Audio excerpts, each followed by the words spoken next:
జగిత్యాల జిల్లా కోరుట్లకు చెందిన మాజీ మావోయిస్ట్ అగ్రనేత తిప్పిరి తిరుపతి అలియాస్ దేవ్జీ విద్యారంగంలో మరోసారి ప్రతిభ కనబరిచారు.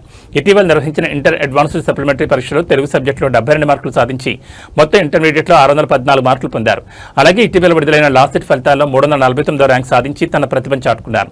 న్యాయ విద్యను అభ్యసించి పేదలకు న్యాయం చేయడమే తన లక్ష్యమని దేవ్జీ తెలిపారు.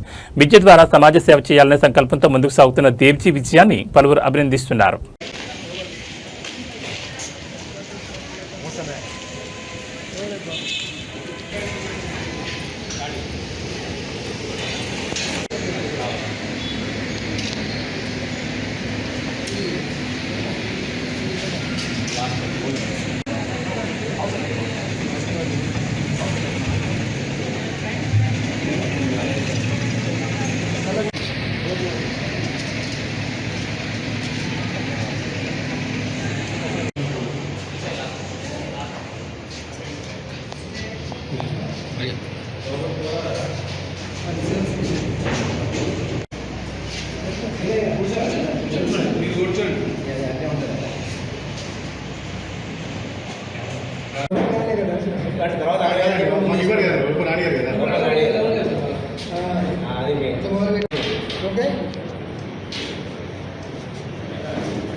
ఒకటే